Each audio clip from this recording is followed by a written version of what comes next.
একসময় যে সোশ্যাল মিডিয়ার ঢেউয়ে ভর করেই ভারতের ক্ষমতায় উঠেছিলেন নরেন্দ্র মোদী, আজ সেই ঢেউই যেন আছড়ে পড়ছে তার সরকারের ওপর।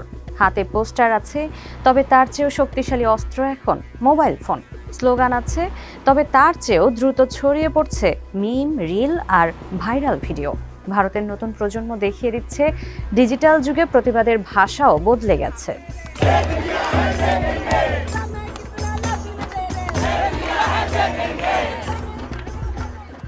পরীক্ষার প্রশ্ন ফাঁসের প্রতিবাদে ২০ জুলাই দিল্লিতে পার্লামেন্ট অভিমুখে শিক্ষার্থীদের বিশাল মিছিল ছত্রভঙ্গ করতে লাঠিচার্জ, কাঁদানে গ্যাস ও রাবার বুলেট ব্যবহার করে পুলিশ। শতাধিক শিক্ষার্থী আহত হওয়ার অভিযোগ ওঠে, কিন্তু আন্দোলন সেদিন রাজপথেই থেমে থাকেনি। কয়েক ঘন্টার মধ্যেই বিক্ষোভের ভিডিও, পুলিশের অভিযানের দৃশ্য এবং আহত শিক্ষার্থীদের ছবি ছড়িয়ে পড়ে ইনস্টাগ্রাম, ফেসবুক, এক্স হ্যান্ডেল সহ বিভিন্ন সামাজিক যোগাযোগ মাধ্যমে। মুহূর্তেই বিষয়টি দেশ জুড়ে আলোচনার কেন্দ্রে চলে আসে। বিক্ষোভকারীদের দাবি, মূলধারার অনেক টেলিভিশন চ্যানেল আন্দোলনের প্রকৃত চিত্র দেখায়নি, তাই তারা নিজেরাই হয়ে উঠেছেন নিজেদের সংবাদদাতা। কেউ লাইভ করছেন, কেউ ভিডিও সম্পাদনা করে রিল বানাচ্ছেন, আবার কেউ পুলিশের আচরণের ফুটেজ পোস্ট করে পৌঁছে দিচ্ছেন লাখো মানুষের কাছে। এই আন্দোলনের সবচেয়ে বড় শক্তি হয়ে উঠেছে মিম সংস্কৃতি। সরকারের সমালোচনা এখন শুধু বক্তৃতায় নয়, বরং ব্যঙ্গচিত্র, ছোট ভিডিও, হাস্যরস আর এক লাইনের সংলাপেই ছড়িয়ে পড়ছে।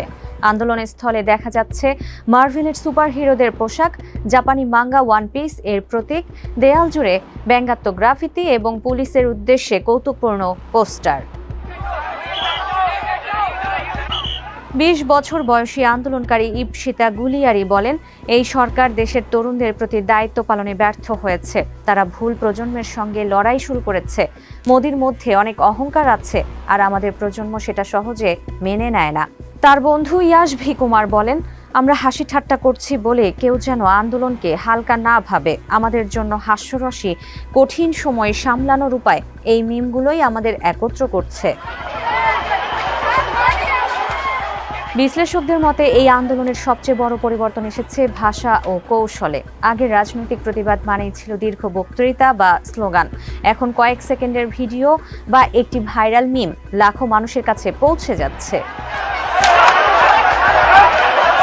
ভারতের সাংস্কৃতিক বিশ্লেষক the great Indian brain rot বইয়ের লেখক অনুরাগ ভার্মা বলেন, বিদ্রূপ বা ব্যঙ্গ করে বলা কথা এখন ইন্টারনেটে সবচেয়ে দ্রুত ছড়িয়ে পড়ে। সেই ব্যঙ্গই এখন এই আন্দোলনে তরুণদের জমে থাকা ক্ষোভ প্রকাশের পথ হয়ে উঠেছে। তিনি আরও বলেন, নেপাল, বাংলাদেশ ও হংকংয়ের আন্দোলনের জনপ্রিয় মিমগুলো ভারতীয় তরুণরা নতুনভাবে ব্যবহার করছে। দিল্লির রাজপথে এখন মোদিকে প্রকাশ্যে ব্যঙ্গ করা শুধু গ্রহণযোগ্যই নয়, বরং অনেকের কাছে কুল হয়ে উঠেছে। এই বিশ্লেষকের মতে, মোদী সরকার দীর্ঘদিন ধরে বিরোধী মতকে রাষ্ট্রবিরোধী আখ্যা দিয়ে দমন করার চেষ্টা করেছে, কিন্তু এবার পরিস্থিতি ভিন্ন। তিনি বলেন, তরুণরা নিজেদেরই ককরোচ বলে পরিচয় দিচ্ছে। এই আত্মপরিচয়ই আন্দোলনকে আরো দ্রুত ভাইরাল হতে সাহায্য করেছে। একসময় যে সামাজিক যোগাযোগ মাধ্যম বিজেপির সবচেয়ে বড় শক্তি ছিল, সেই একই প্ল্যাটফর্ম এখন সরকারের বিরুদ্ধে সবচেয়ে বড় জনমত তৈরির ক্ষেত্র হয়ে উঠছে। ভারতের রাজপথের লড়াই তাই এখন শুধু ব্যারিকেডে সীমাবদ্ধ নয়, সেই লড়াই চলছে ফেসবুকের টাইমলাইনে, ইনস্টাগ্রামের রিলে, এক্সের পোস্টে এবং লাখো তরুণের হাতে থাকা স্মার্টফোনের পর্দায়ও।